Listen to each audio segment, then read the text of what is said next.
Hey guys, tonight we are slipping into an ancient Aztec garden, where the air hums with a priest's cursed ritual that never quite faded.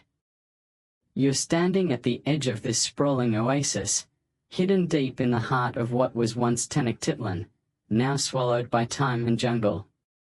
The scent of damp earth and sweet marigolds wraps around you, but there's a bitter edge, like something's rotting just out of sight. Moonlight filters through tangled vines, casting shadows that twist like they're alive, and you swear you hear a faint chant, low and rhythmic, pulsing from the darkness. This place is no ordinary garden. It's a maze of secrets, and let's be honest, you probably won't survive this without a few chills. So, before you get comfortable, take a moment to like the video and subscribe, but only if you genuinely enjoy what I do here. Drop a comment with your location and local time. I'm curious where you're vibing tonight. Now, dim the lights, maybe turn on a fan for that soft background hum, and let's ease into tonight's journey together. You step forward, your boots sinking into the soft, loamy soil, the kind that feels like it's been drinking centuries of rain. The garden stretches before you, a labyrinth of stone paths and overgrown flower beds, where cacti and orchids grow wild, their shapes unnervingly human in the dim light. You've heard the stories. This was a sacred place, tended by Aztec priests who wove rituals into every petal and root. But one priest, they say, went too far, cursing the garden with a rite so dark it lingers still. Your flashlight sweeps the path, catching glints of obsidian embedded in the stones, sharp, like they're waiting to bite. You smirk, muttering, "Great, I'm in a haunted greenhouse with extra stabby decor." The Aztecs, around the 15th century, built these gardens as sacred spaces, called chinampas, floating plots of fertile land that fed their empire. That's the mainstream fact, carved into codices and archaeological records. But here's the quirky tidbit. Some say these gardens were also spiritual battlegrounds, where priests fought unseen forces with blood and chants, binding spirits to the earth. Historians still argue whether these tales were religious metaphors or literal accounts of supernatural clashes, but as you walk, the air feels charged, like the garden's holding its breath, waiting for you to stumble into its trap. You follow the path, vines brushing your arms like curious fingers, and notice something odd: a cluster of marigolds, their petals glowing faintly, not from moonlight but from within, like tiny lanterns. They're not random, they form a trail, leading deeper into the garden. You pause, catching that chant again, soft but insistent, like a heartbeat under the soil. Your skin prickles, and you joke to yourself, if this is a ghost's gardening tip, I'm sticking to houseplants. But the garden doesn't care about your quips, it's pulling you in, and you're already too curious to turn back. The path curves, and you spot a stone marker, etched with a serpent's head, its eyes glinting like they are watching. You're in the Aztec garden now, and it's starting to wake up. You're deeper in the Aztec garden now, the faint glow of those marigolds lighting your way like a trail of ghostly breadcrumbs. The air's thicker, heavy with the scent of wet soil and blooming flowers, but that bitter, rotting undertone lingers, tickling the back of your throat. The stone path is uneven, forcing you to watch your step, and the vines seem to lean closer, their leaves brushing your shoulders like they're testing you. Your flashlight's beam dances across the foliage, catching more obsidian shards embedded in the ground, sharp little reminders that this place isn't as welcoming as it looks. The chant you heard before is clearer now, a low, rhythmic hum, weaving through the garden like a thread you can't help but follow. You mutter, if this is a ghost's karaoke night, I'm not singing backup, but the sarcasm feels thin when the garden's shadows seem to pulse in time with the sound. The path twists, leading you through a dense patch of cacti, their spines glinting like needles in your light. You're careful not to brush against them, but it's hard when the garden feels like it's closing in, the plants growing thicker, more aggressive. You notice something odd: small bundles of feathers and dried herbs tied to the cacti, swaying slightly, though there's no breeze. They're offerings, maybe, or markers, but they feel wrong, like they're meant to appease something that's still watching. The chant spikes, and you swear you hear a word, maybe blood, before it fades back into a hum. You smirk, muttering, "Great, now the garden's dropping spoilers for its own curse." Let's ground this. In the 16th century, Aztec priests used gardens like this for rituals, growing sacred plants like marigolds and cacao for offerings to gods like Tlaloc, the rain deity. That's the mainstream fact, recorded in codices like the Florentine Codex. The quirky tidbit? Some accounts claim priests laced these plants with enchantments, believing their roots could trap spirits or curse enemies.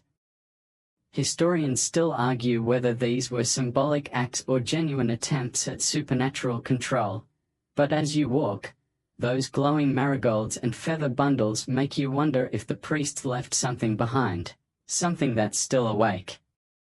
You keep moving, the path sloping downward into a shallow dip where the air feels cooler, almost damp. Your flashlight catches a stone slab, half buried in vines, carved with a faint glyph, a jaguar, its jaws open, eyes staring right at you. The chant is louder here, vibrating in your chest, and you feel a tug, not physical but deep, like the garden's whispering your name. You spot more offerings, tiny clay figures, cracked and weathered, scattered around the slab like they were dropped in a hurry. You kneel, brushing dirt off one, and it's shaped like a human heart, small enough to fit in your palm. You mutter, "If this is a gift shop, I'm not buying," but your pulse quickens, and you're starting to think those old priestly curses weren't just stories. The path picks up again, winding through a grove of orchids that seem to glow, their petals casting a soft, unnatural light. The chant is your guide now, pulling you deeper, and you realize the garden's not just a place, it's a presence, alive with whatever that priest left behind. You're not alone here. Something's watching, waiting, and those whispers are starting to feel like they know you, like they've been expecting you all along. You're winding through the Aztec garden's glowing orchid grove, the chant now a steady pulse, thrumming in your chest like a second heartbeat. The air's dense, heavy with the sweet rot of overripe flowers and that bitter, metallic tang that's starting to feel like a warning. Your flashlight's beam is sluggish, barely cutting through the shadows, but those orchids light your way, their petals shimmering with an eerie, bluish glow that makes the garden feel more like a dream, or a trap. The stone path is crumbling, forcing you to step carefully, and the vines seem to twitch, brushing your arms like they're alive. You mutter, "If this garden's trying to hug me, I'm setting boundaries," but the chant's rhythm drowns your sarcasm, pulling you deeper into the maze. The orchids thin out, revealing a clearing where the ground is softer, almost spongy, like it's been soaking up secrets for centuries. You spot more offerings, feathers, clay hearts, and now small obsidian blades, their edges glinting in the orchid light. They're arranged in a rough circle, like a ritual paused mid-ceremony, and the chant spikes, weaving a word you can't quite catch, maybe sacrifice. You pause, your boots sinking slightly into the earth, and feel a chill, not from the ear but from the sense that you're trespassing on something sacred, or cursed. You smirk, muttering, "Great, I'm crashing a ghost priest's party, and I forgot my invite." Let's anchor this. In the 15th century, Aztec gardens were spiritual hubs, where priests performed rituals to honor gods like Xochipilli, the deity of flowers and fertility, using plants as offerings. That's the mainstream fact, documented in archaeological findings. The quirky tidbit? Some codices hint that priests cursed these gardens to protect their sanctity, binding spirits to the roots to guard against intruders. Historians still argue whether these curses were symbolic or believed to have real power, but as you stand in this clearing, those glowing orchids and obsidian blades make you think the priests meant business. You shine your light around, and the clearing feels alive, the air buzzing like it's charged with static. You notice a stone pillar, half hidden by vines, carved with glyphs, jaguars, serpents, and a human figure with outstretched arms, its face worn but stern. The chant is louder here, almost a song, and you swear it's calling you, not by name but by something deeper, like it knows why you're here. You step closer to the pillar, and the ground shifts, revealing a small clay pot, cracked but intact, filled with what looks like dried blood or ash. You don't touch it, but the sight makes your skin crawl, and you mutter, "If this is ancient barbecue sauce, I'm not tasting it." The chant shifts, softer but more insistent, guiding you toward a narrow path beyond the pillar. You spot more glowing flowers, marigolds again, their light pulsing in time with the chant, leading you deeper. The garden's not just a place anymore. It's a presence, its roots and vines alive with whatever that priest wove into this place. You're starting to feel watched, not by eyes but by the garden itself, its whispers curling around your thoughts like smoke. You grip your flashlight, its beam flickering, and keep moving, because turning back now feels like admitting the curse is real, and you're not ready to give it that win yet.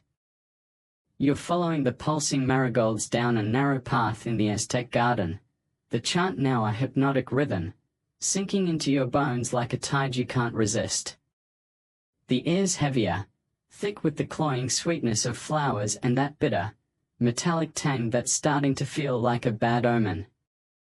Your flashlight's beam is fading, but those marigolds glow brighter, their petals casting a sickly yellow light that makes the shadows dance like they're mocking you. The path is barely there, a thread of dirt choked with vines that snag your boots, as if the garden's trying to slow you down. You mutter, "If this place is auditioning for creepiest garden, it's got my vote," but the chant's pull is stronger than your sarcasm, dragging you deeper into the maze. The path dips into a sunken grove, where the air feels damp, like you're breathing through a wet veil. You spot more offerings, feathers, clay hearts, now bundles of dried maize, tied with frayed cord and scattered like someone fled in a hurry. The marigolds form a trail, their glow leading to a cluster of flowers unlike the rest, black orchids, their petals shimmering with an unnatural sheen, swaying though there's no breeze. You pause, catching a new sound in the chant, a low wail, faint but human, weaving through the rhythm. You smirk, muttering, "Great, now the garden's got a sad playlist," but your pulse quickens, and you're starting to think those black orchids aren't just pretty, they're part of the curse. Let's ground this. In the 15th century, Aztec priests cultivated sacred plants in gardens for rituals, including marigolds, believed to guide spirits during ceremonies like the Day of the Dead. That's the mainstream fact, noted in codices and archaeological records. The quirky tidbit? Some oral traditions claim priests bred cursed flowers, like black orchids, to trap the souls of ritual victims, binding them to the garden. Historians still argue whether these stories were myths to deter thieves or evidence of darker rites, but as you stare at those swaying orchids, their glow feels like it's watching you, and the wail in the chant isn't helping. You step closer, your flashlight catching the orchid's petals, which seem to pulse in time with the chant. The ground's softer here, almost muddy, and you notice faint footprints, bare feet, small, like a child's, leading toward the orchids. They're fresh, too fresh, and you feel a chill, not from the air but from the sense that you're not alone. The chant spikes, the wail clearer now, and you swear you hear a name, not yours, but it's enough to make your skin prickle. You mutter, "If this is a ghost kid's hide and seek, I'm out," but you're already following the footprints, drawn by the marigolds and that cursed rhythm. The path curves, the orchids thinning out, and you spot a stone marker, half buried in vines, carved with a skull glyph, its eyes hollow and staring. The chant is your guide, pulling you deeper, and the garden feels alive, its plants and shadows shifting like they're closing ranks behind you. You're not just walking through a garden anymore, you're in its grip, and those whispers, those wails, are starting to sound like they're calling you to join them. You're trailing the faint footprints through the Aztec garden, the glowing marigolds and black orchids casting an eerie light that makes the shadows twist like they're alive. The chant is a relentless hum, burrowing into your thoughts, its wail sharper now, almost human, tugging you deeper into the grove. The air's thick, heavy with the sickly sweet rot of flowers and that metallic tang, now so strong it's like licking rust. Your flashlight's beam is a ghost of itself, flickering uselessly, but the cursed blooms guide you, their pulses syncing with the chant. Vines curl around your ankles, not tight but deliberate, like the garden's testing how far you'll go.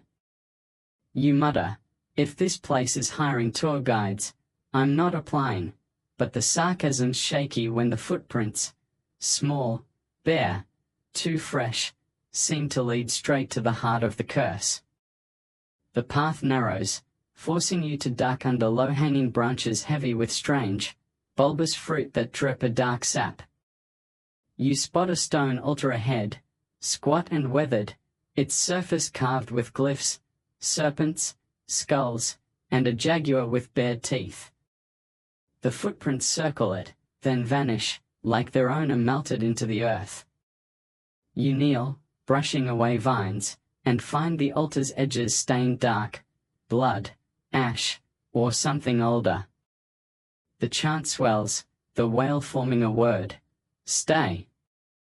It's not a request, it's a hook, sinking into your chest. You smirk, muttering, "Sorry, garden, I'm not ready to be your compost," but your hands are trembling, and the altar's warmth under your fingers feels wrong, like it's alive. Let's ground this. In the 15th century, Aztec priests used altars in sacred gardens for offerings to gods like Huitzilopochtli, often involving flowers and incense, as recorded in codices. That's the mainstream fact. The quirky tidbit? Some accounts suggest priests performed secret rites to curse these altars, binding spirits to guard sacred sites from invaders.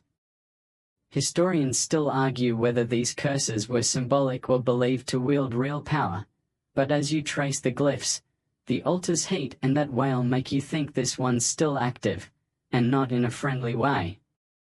You stand, your flashlight catching more carvings on the altar, crude hands, outstretched, like they're reaching for something. The marigolds around you pulse brighter, and you notice new flowers, white lilies, their petals glowing faintly, forming a path beyond the altar. The chant is louder, the wail weaving your name into its rhythm, and you feel watched, not just by the garden but by something older, something that knows you're here. You mutter, "If this is a cursed RSVP, I'm declining," but you're already following the lilies, their light pulling you deeper. The garden's alive, its vines and blooms reacting, and those whispers are starting to feel like they're writing your story, one step at a time. You're following the glowing white lilies through the Aztec garden, their eerie light casting long shadows that slither across the path like serpents. The chant is a deep, pulsing drone now, its wail sharper, weaving your name into a rhythm that feels like it's rewriting your heartbeat. The air's heavier, thick with the cloying rot of overripe fruit and that metallic tang, so strong it coats your tongue. Your flashlight's given up, its beam a faint sputter, but the lilies guide you, their glow pulsing in time with the chant, as if the garden's orchestrating every step. Vines curl around your boots, not tripping you but slowing you, like the garden's reluctant to let you move too fast. You mutter, if this place is running a haunted marathon, I'm not pacing myself, but the sarcasm's thin when the lilies seem to whisper back, their light flickering like they're alive. The path dips into a sunken clearing, where the ground is slick with mud that sucks at your boots. The lilies form a spiral here, their glow illuminating a cluster of stones, small, jagged, arranged like teeth in a crude circle. You pause, catching a new sound in the chant, a low rattle, like bones clacking, threading through the wail. The air feels charged, like static before a storm, and you notice the trees around you, their branches heavy with those bulbous fruits, dripping sap that smells like copper. You shine your useless flashlight, more out of habit, and spot a clay shard half buried in the mud, etched with a faint glyph, a skull with hollow eyes.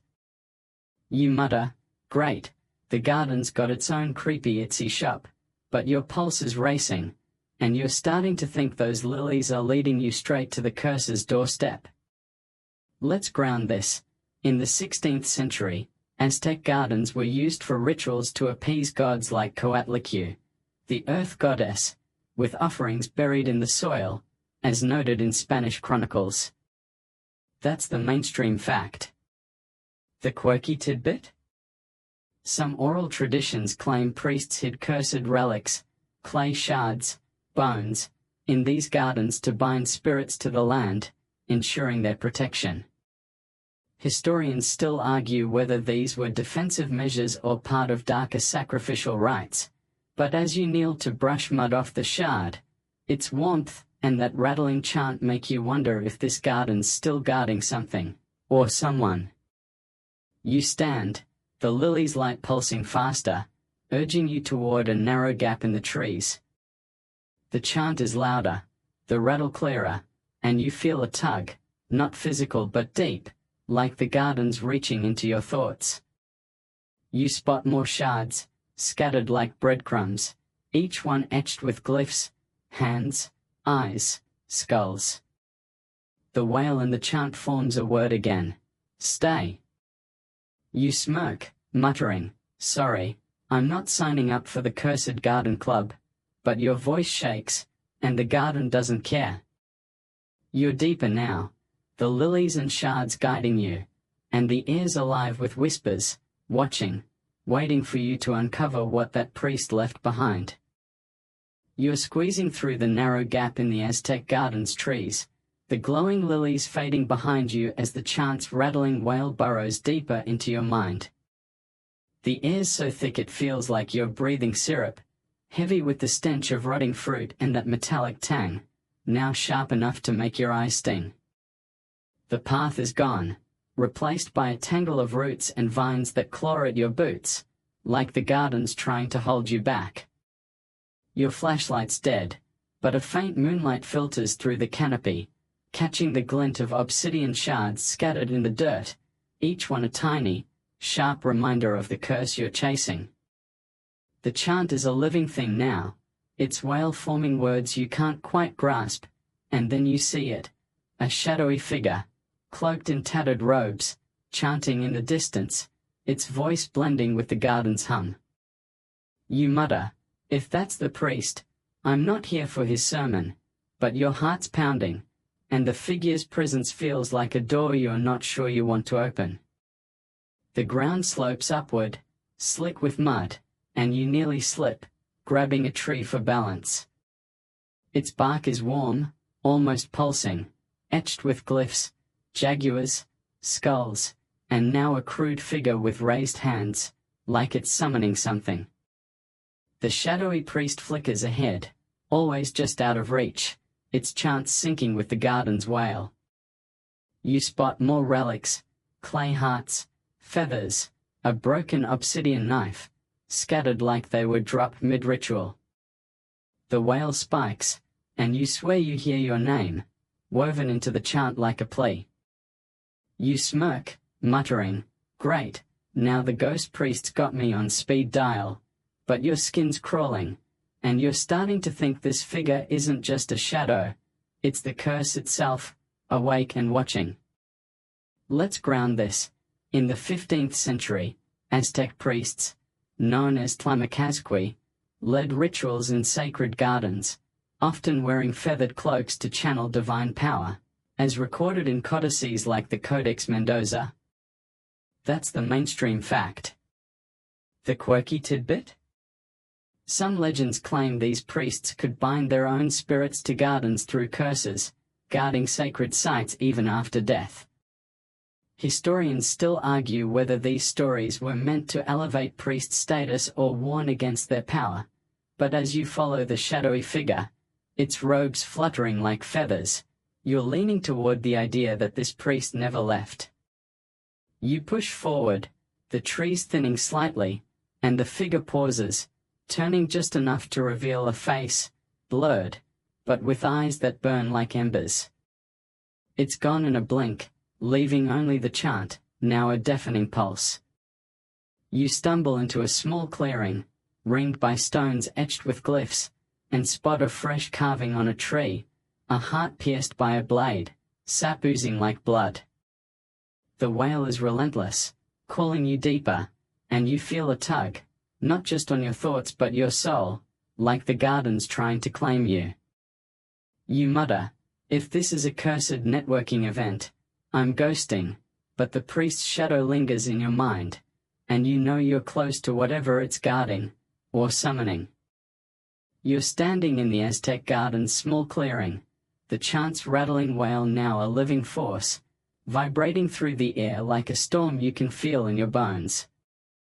The stones ringing the clearing are etched with glyphs, jaguars, skulls, hearts, glowing faintly, as if the garden itself is breathing.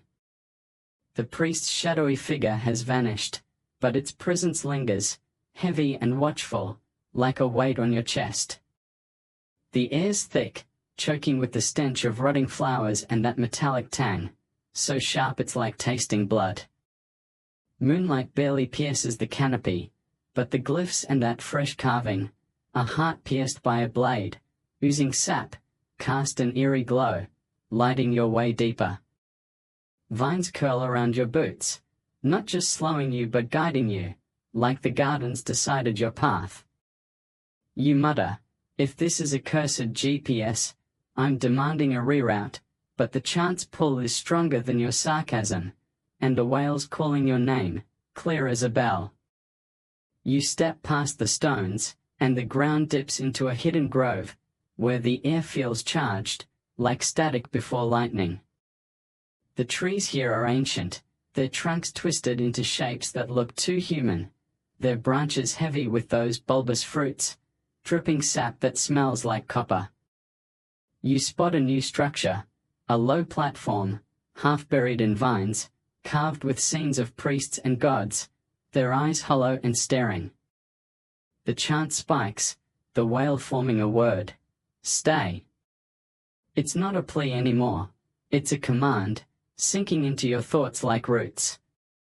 You smirk, muttering, "Sorry, garden. I'm not signing up for your eternal landscaping crew," but your pulse is racing, and the platform's warmth under your hand feels alive, like it's part of the curse's heart. Let's ground this. In the 16th century, Aztec gardens housed sacred platforms for rituals, where priests offered flowers and blood to gods like Quetzalcoatl, as noted in Spanish chronicles. That's the mainstream fact. The quirky tidbit? Some stories claim these platforms were cursed to bind spirits, creating groves that pulsed with supernatural energy to protect sacred rites. Historians still argue whether these were symbolic barriers or believed to hold real power, but as you trace the carvings, the platform's heat and that wail make you think this grove's still active, and not in a welcoming way. You notice a path beyond the platform, marked by glowing marigolds and black orchids, their light pulsing faster, like a heartbeat. The chant is deafening, the wail weaving your name into its rhythm, and you feel eyes, not just the priest but dozens, hidden in the shadows. You spot a clay relic, a small figure with a jaguar's head, half buried in the dirt, its eyes glinting like they are watching. You mutter, "If this is a cursed souvenir, I'm leaving it," but you're already moving toward the path, drawn by the flowers and that relentless chant. The garden's alive, its vines and blooms reacting, and you're deep in its cursed heart now, closer than ever to whatever the priest left behind.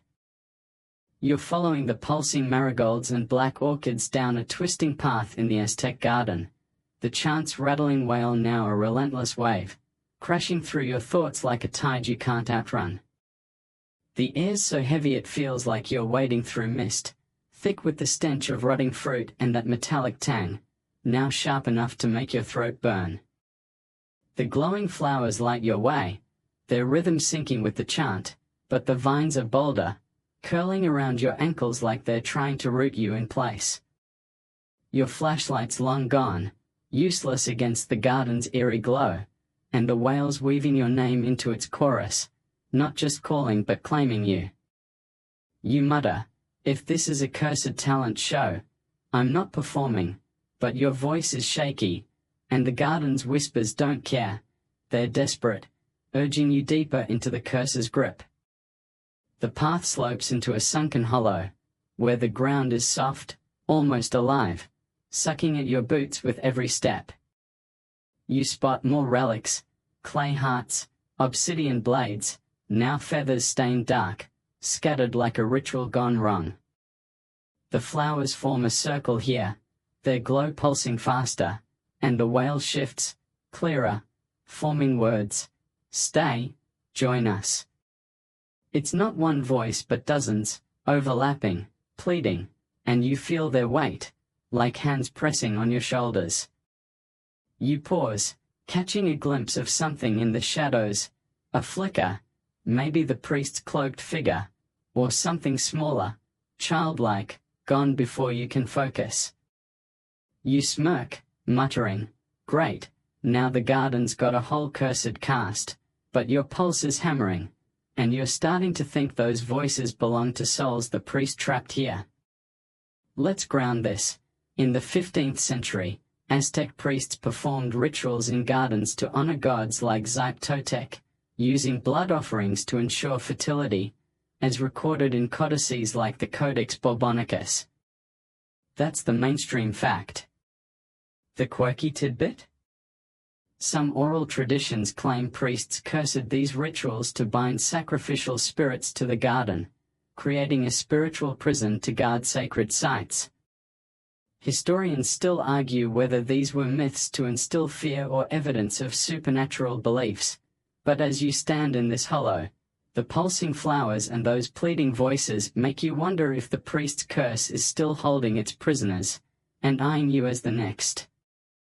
You move forward, the path narrowing, and spot a stone slab, half buried in vines, carved with a scene, a priest, arms raised, surrounded by figures with hollow eyes.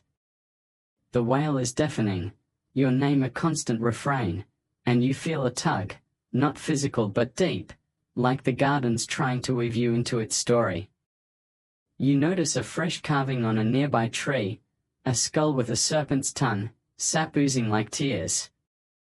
You mutter, "If this is the garden's art gallery, I'm not buying," but you're already following the flowers, their light guiding you deeper. The garden's alive, its whispers a chorus of trapped souls, and you're closer than ever to the curse's heart, where something's waiting to meet you. You're deep in the Aztec garden's sunken hollow, the chant's rattling wail now a torrent, flooding your senses with voices that claw at your thoughts. The glowing marigolds and black orchids pulse like heartbeats, their light casting twisted shadows that seem to writhe across the muddy ground. The air's suffocating, thick with the stench of rotting petals and that metallic tang, so sharp it's like breathing iron. Vines coil around your boots, not just guiding but gripping, as if the garden's desperate to keep you here. The whale's words are unmistakable now. Stay, join us, and your name weaves through them. A plea from dozens of voices, trapped and hungry. You mutter, if this is a cursed family reunion, I'm skipping the potluck, but your sarcasm's flimsy, and your heart's pounding as you spot something new.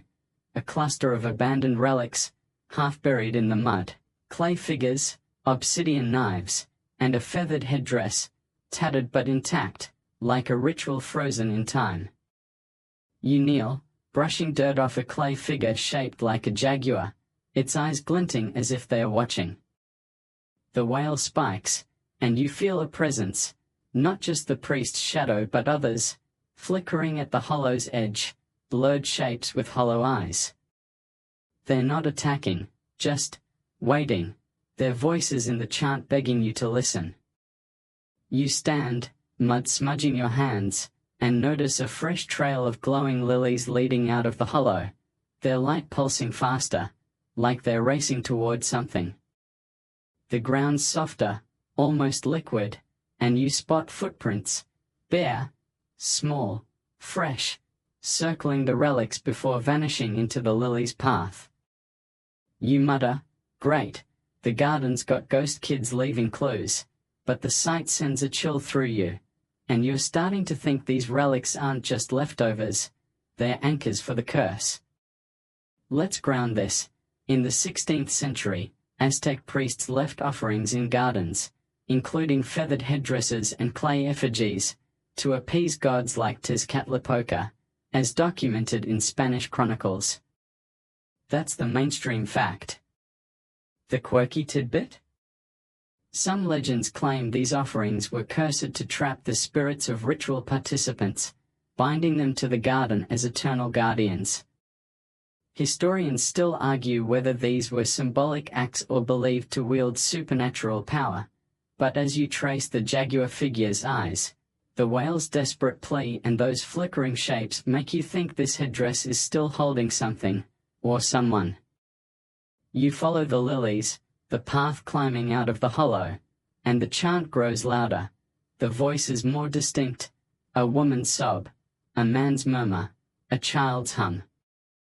The vines tighten, scraping your arms, and you feel eyes everywhere, not just watching but pressing, like the garden's crowding your soul. You spot a new carving on a tree, a hand clutching a heart, sap dripping like blood. The whale's relentless, your name a constant refrain, and you're deep in the garden's cursed web now, closer than ever to whatever the priest's ritual left behind. You grip the clay jaguar, its warmth burning your palm, and keep moving, knowing the curse's heart is just ahead, waiting to show you its truth. You're climbing out of the Aztec garden's hollow, the glowing lilies leading you through a tangle of vines that seem to pulse with the chant's rattling wail. The voices are clearer now, a chorus of trapped souls, woman, man, child, sobbing, murmuring, humming your name like it's their lifeline. The air's so thick it feels like you're swallowing fog, heavy with the stench of rotting orchids and that metallic tang, now sharp enough to make your teeth ache. The lily's light is frantic, pulsing like a dying star, and the vines are bolder, wrapping your wrists like they're claiming you. You clutch the clay jaguar figure, its warmth searing your palm, and mutter, if this is a cursed keepsake, I'm not keeping it. But your sarcasm's crumbling under the weight of those voices, each one spilling a fragment of their story into your mind. The path levels into a small clearing, where the ground is littered with more relics, feathers, obsidian shards, a cracked clay heart, arranged in a spiral, like a ritual paused mid-breath. You pause, catching a flicker in the shadows, not the priest this time, but smaller shapes, blurred and childlike, their eyes hollow but pleading. They're gone in a blink, but their voices linger in the wail, sharing truths. A girl lost to a priest's knife, a warrior bound by a vow, a mother seeking her child. They're not angry, just desperate, and you feel their weight, like hands tugging at your soul. You mutter, great, I'm the garden's new therapist, and I'm unpaid, but your throat's tight, and you're starting to think these spirits see you as their way out. Let's ground this. In the 15th century, Aztec gardens were sites for rituals honoring gods like Cihuacotl, the mother goddess, often involving offerings to protect families, as recorded in codices. That's the mainstream fact. The quirky tidbit? Some stories claim priests cursed these rituals to bind spirits of the sacrificed, creating guardians who haunted the gardens forever.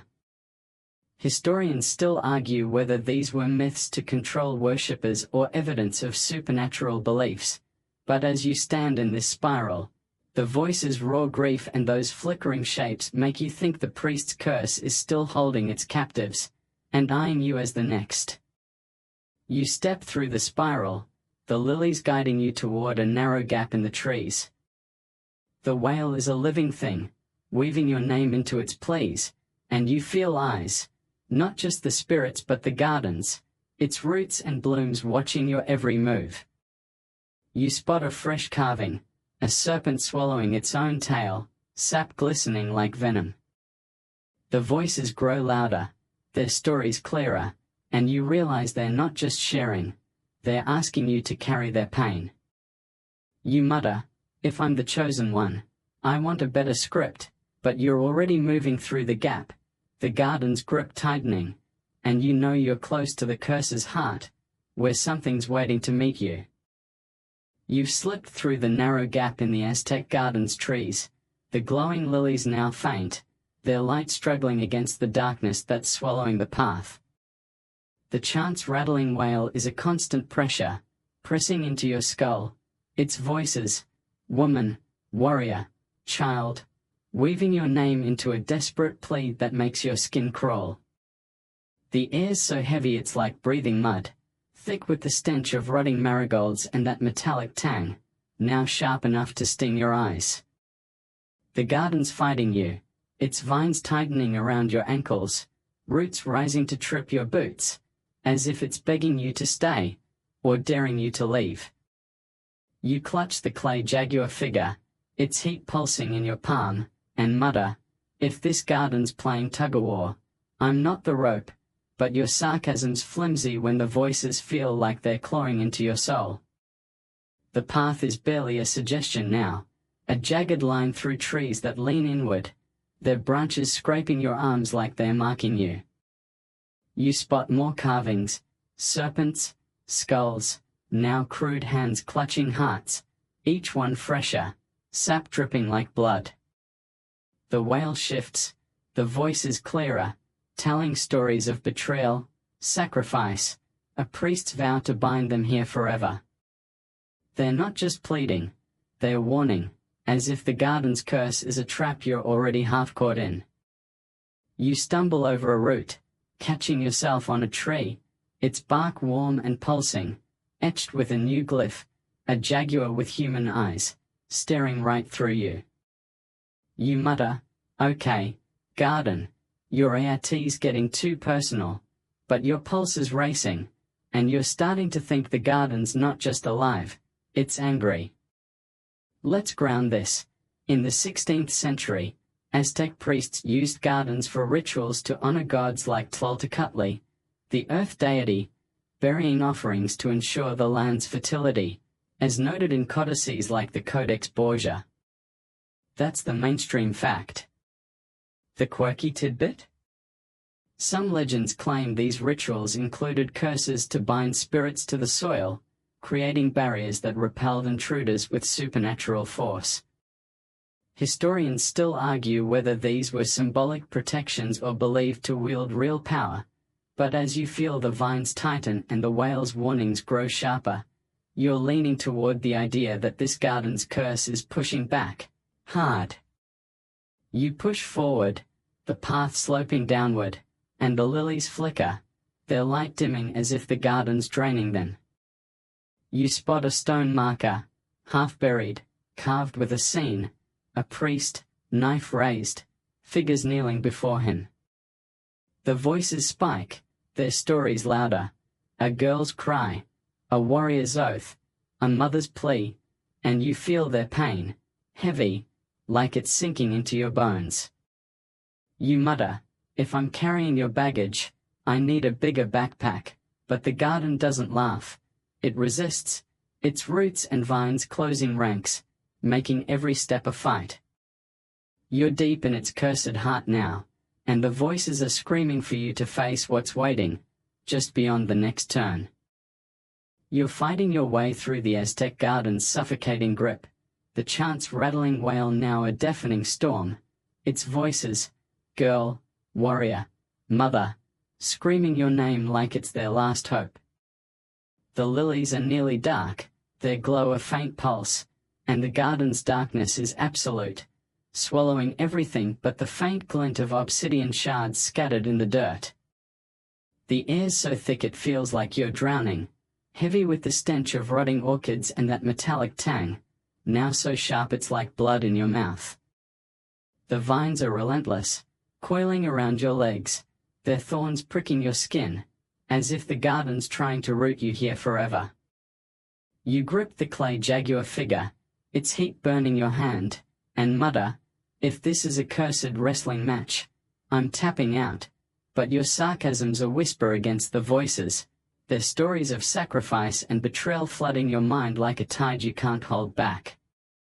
The path, if you can call it that, drops into a circular clearing, where the ground is hard, packed with centuries of secrets. In the center stands a massive stone altar, its surface carved with glyphs, serpents, jaguars, hearts, and a priest with eyes that seem to follow you.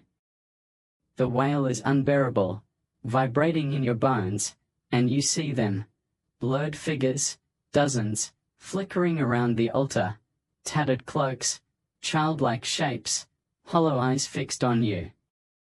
They're not attacking, but their voices beg, "Stay, free us," their pain a weight that makes your knees buckle. You spot a fresh carving on the altar, a skull with a serpent's tongue, sap oozing like venom. You mutter, "Great, the garden's got a cursed welcome mat," but your throat's tight, and you're starting to think this altar is the curse's core, where the priest's ritual still burns. Let's ground this. In the 15th century, Aztec priests used altars in gardens for major rituals, offering blood and flowers to gods like Huitzilopochtli to ensure cosmic balance, as recorded in codices like the Codex Magliabechiano.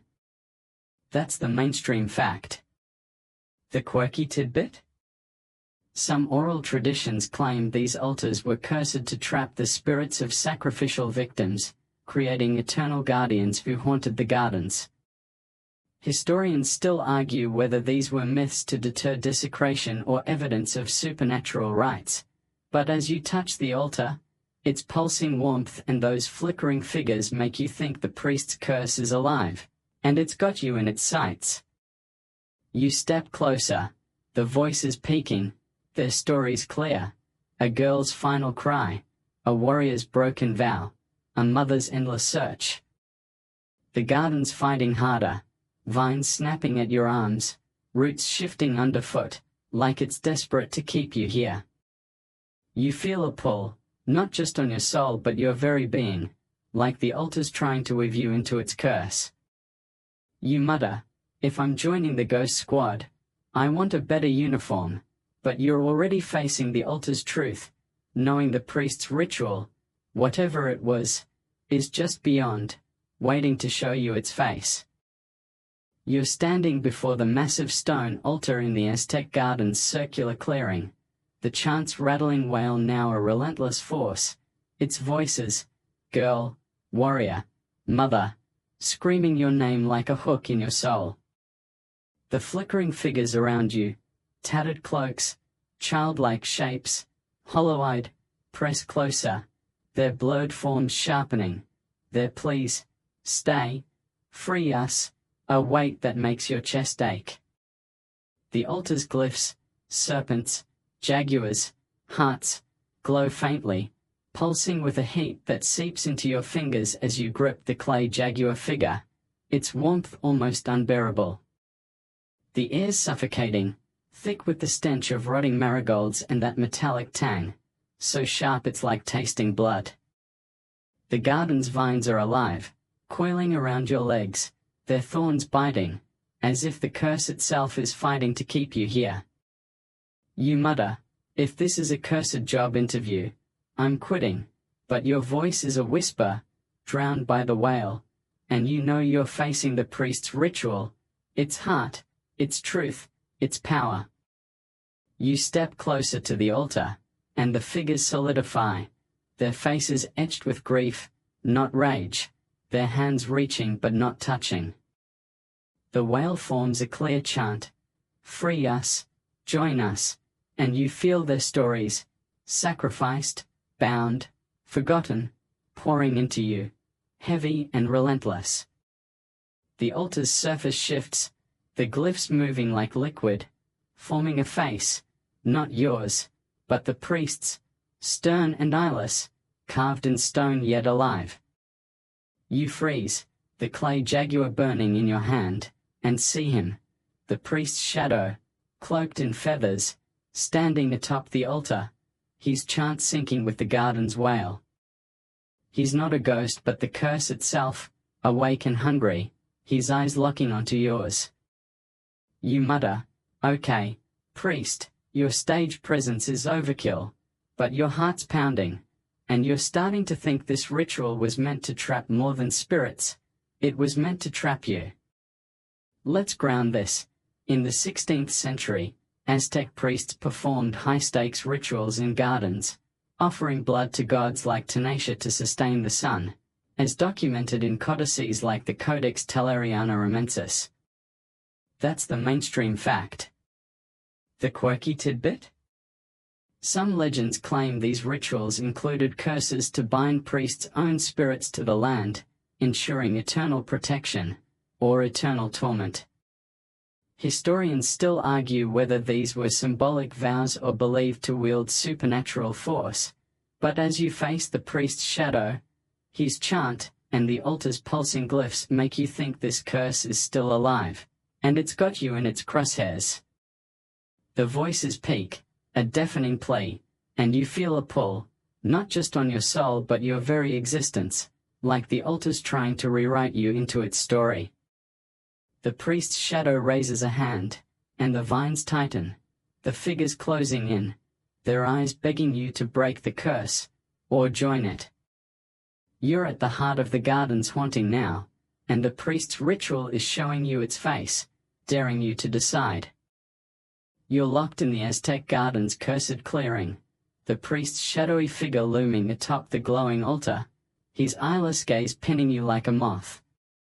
The chant's rattling wail is a hurricane, its voices, girl, warrior, mother, screaming your name, their pleas, "Free us, join us," a blade twisting in your chest. The figures around you, their tattered forms sharp with grief, reach out, their fingers brushing your soul but not your skin. The altar's glyphs, serpents, jaguars, hearts, pulse like a heartbeat, their heat searing through the clay jaguar figure in your hand, now so hot it feels like it's melting into your palm. The air's a choking mire, thick with rotting orchids and that metallic tang, sharp as blood on your lips. The garden's vines are a cage, thorns biting your legs, roots shifting to trap your boots, as if the curse is claiming you for its own. You mutter, "If this is a cursed finale, I'm demanding a refund," but your voice cracks, swallowed by the wail, and you know you're at the heart of the priest's ritual, its power daring you to break it, or break yourself. You step back, the priest's shadow chanting louder, his voice a thread in the garden's wail, weaving your name into a spell you can't unhear. The figure's stories flood you, sacrificed, bound, betrayed, and you feel their pain, heavy, like stones in your chest. You grip the clay jaguar, its heat fading, and notice the altar's glyphs slowing, their glow dimming. The vines loosen, just a fraction, and you spot a faint path, marked by dying lilies, leading out of the clearing. The wail softens, the voices turning mournful, not commanding, as if the curse is tiring, or letting you go. You mutter, "Sorry, priest, I'm not your eternal intern," and start moving, the figures fading, their eyes lingering like a promise you'll carry their grief. Let's ground this. In the 15th century, Aztec priests ended major rituals with cleansing rites, burning offerings to release spiritual energy, as recorded in codices like the Codex Lord. That's the mainstream fact. The quirky tidbit? Some tales claim failed rituals left curses unbound, trapping spirits until a living soul broke the cycle. Historians still argue whether these were cautionary myths or believed to require human intervention. But as you walk, the altar's fading glow and the softening wail make you think you've nudged the curse loose, just enough to slip free. The path widens, the vines retreating, and you spot a familiar stone marker, that serpent's head from hours ago, its eyes dull now. The chants a whisper, the voice is faint, and the garden feels quieter, its pulse slowing. You're nearing the edge, moonlight breaking through the canopy, and the weight of the curse lifts, leaving only echoes of the spirit's stories in your mind. You're stepping out of the Aztec garden now, the trees parting like a curtain, revealing a night sky dusted with stars that feel like a soft exhale. The chant's gone, replaced by the gentle rustle of leaves and the distant hum of crickets, a lullaby from the world beyond the curse. Your boots crunch on dry earth, the air lighter, carrying the faint scent of marigolds without that bitter rot. You pause, glancing back at the garden's dark edge, and feel a quiet peace, the priest's shadow, the trapped souls, their stories linger in you, not as a burden but a whisper, fading like a dream you'll carry softly. The clay jaguar's cool in your hand, just a relic now, its heat spent.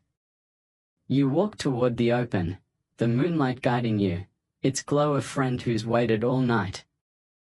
The garden's grip is a memory, its vines and wails dissolving into the warmth of the earth beneath your feet. Your shoulders loosen, your breath slows, and the night wraps you like a blanket, soft and safe. You're home, or close enough, the curse's echoes tucked away in your heart, quiet now. Let your thoughts drift, let the stars blur above, and let sleep curl around you like a gentle vine.